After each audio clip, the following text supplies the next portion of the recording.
Praise the lord.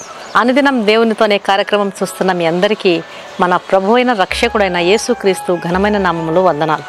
దేవుని వాక్యం చూసుకుందాం. కీర్తనల గ్రంథం 1వ అధ్యాయం 2వ వచనం. యెహోవా ధర్మశాస్త్రం నందు ఆనందించుచు దివారాత్రము దానిని ధ్యానించువాడు ధన్యుడు. దివారాత్రము దేవుని వాక్యాన్ని ధ్యానించడం ధన్యత. దివారాత్రము దేవుని వాక్యాన్ని ధ్యానించడం వలన ఏం లాభం ఉంది అనేది మనం గమనించినట్లయితే, ఒకసారి ఒక 70 సంవత్సరాల వృద్ధుడు దేవుని వాక్యాన్ని ఎప్పుడూ చదువుతూ ఉండేవాడంట. అతని 7 సంవత్సరముల చిన్న మనవడు అది చూసి, తాతయ్య, నువ్వు ఎప్పుడూ దేవుని వాక్యాన్ని చదువుతూ ఉంటావే, ఇంత పెద్ద పుస్తకంలోని వాక్యాలన్నీ నీకు కంటతొస్తాయా అని అడిగినాడంట. దానికి ఆ పెద్ద ఆయన అన్నాడంట, నాకు ఏవి కంటత రావు బాబు అన్నాడంట. సరే పోనీ గుర్తన్నా ఉంటాయా అంటే, లేదు బాబు, నాకు ఏవి గుర్తుండవు అన్నాడంట. మరి అట్లాంటప్పుడు గుర్తు లేనప్పుడు చదవడం ఎందుకు తాతయ్య? రోజు చదువుతూనే ఉంటావు, నేను చాలా రోజుల నుంచి చూస్తున్నాను నిన్ను, ఎందుకని రోజు గుర్తుండనప్పుడు చదవడం ఎందుకు అన్నాడంట. దానికి ఆ తాతయ్య ఆ పిల్లవాడికి అర్థమయ్యేలా చెప్పడం, బైబిల్ గ్రంథాన్ని చదవడం వలన కలిగేటువంటి లాభం ఏంటో చెప్పాలని తలంచి అతనికి అక్కడ బొగ్గుల బుట్ట తీసుకున్నానా అన్నాడంట. నల్లగా ఉన్నటువంటి బొగ్గుల బుట్టను తీసుకొని నది దగ్గరికి వెళ్ళి దాన్ని ముంచుకొని నీళ్లు తీసుకుని రానడంట. సరే అని చెప్పి చిన్న పిల్లవాడు ఆ బొగ్గుల బుట్టను తీసుకొని నీళ్ళ దగ్గరికి వెళ్ళి ముంచుకొని తిరిగి తాత దగ్గరికి వచ్చాడంట. చూసేసరికి బొగ్గుల బుట్ట రంధ్రం ఉంటుంది కదా, అన్ని నీళ్ళన్నీ కారిపోయినాడంట. ఒక్క నీళ్ళ చుక్క కూడా లేదు. తాతయ్య, అన్నీ కారిపోయినాయి తాతయ్య, ఏమీ మిగలేదంటే, మళ్ళీ పోయి రాపు అన్నాడంట.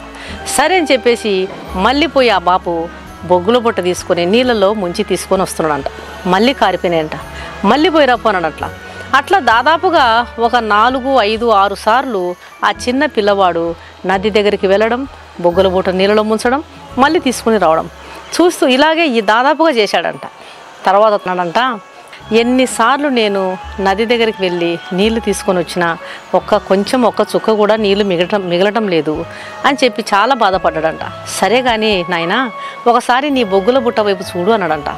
తాతయ్య ఆ బొగ్గుల బుట్టను చూపించి, మనవడా, నల్లగా ఉన్నటువంటి ఈ బొగ్గుల బుట్టను మాటికి నీళ్ళలో ముంచి తీయడం వలన నీళ్లు నిలబడకపోయినా నల్లగా ఉన్నటువంటి ఈ బొగ్గుల బుట్ట తెల్లగా మారిపోయింది. అట్లనే లోకంలో ఉన్నటువంటి రకరకాల చెడు ఆలోచనలతో లేదా దేవునికి వ్యతిరేకమైనటువంటి తలంపులతో రకరకాల పాపాలతో మురిగి అయిపోయినటువంటి మన మనసాక్షి దేవుని వాక్యం యొద్దకు వచ్చి ప్రతిరోజు చదవడం వలన తెల్లగా మారిపోతుంది, శుద్ధీకరించబడుతుంది. శుద్ధమైన మనసాక్షిని మనం కలిగి ఉండడానికి దేవుని యొక్క వాక్యం మనకు సహాయపడుతుంది. కాబట్టి మనకు అర్థమైనా అర్థం కాకపోయినా గుర్తుండకపోయినా ప్రతిరోజు దేవుని వాక్యం చదవాలి. చదవడం వలన కలిగేటువంటి లాభాలు ఆ చిన్న మనవడికి ఆ తాతగారు వివరించారంట. చూడండి దేవుని బిడ్డలారా, నిజమేనండి. అందుకొరకే దేవుని వాక్యాన్ని, ధర్మశాస్త్ర గ్రంథమును దివారాత్రములు ధ్యానించువాడు ధన్యుడు. దేవుని వాక్యాన్ని దివారాత్రము ధ్యానించడం వలన మనము నీటి కాలువల ఓరన నాటబడిన చెట్టు ఎట్లయితే పచ్చగా ఉంటుందో, జీవజలమైన దేవుని వాక్యాన్ని మనం తీసుకొని రోజు చదవడం వలన మనము కూడా ఆత్మీయ జీవితంలో అంతే పచ్చగా ఆశీర్వాదకరంగా మనం ఉండగలం. దేవుని వాక్యాన్ని అధికంగా చదవడం వలన దేవుని మనసు మనకు అబ్బుతుంది. దేవుని మనసు అయినటువంటి క్షమించే గుణం మనకు అబ్బుతుంది. సహనము, ప్రేమ, దయ, దీర్ఘశాంతము, ఈ మంచి సుగుణాలన్నీ మనలోనికి వస్తాయి. కాబట్టి దేవుని వాక్యం చదువుదాం. దేవుని మనసు మనం కలిగి దేవుని యొక్క అడుగు జాడలో మనం నడిచి ఆయన సారూప్యాన్ని ప్రజలకు చూపించుటకు ప్రభు మనకు సహాయం చేయనుగాక. కళ్ళు మూసుకోండి, ప్రార్థన చేస్తాం. పరిశుద్ధుడైన తండ్రి, నీకు స్తోత్రములు ప్రభువా.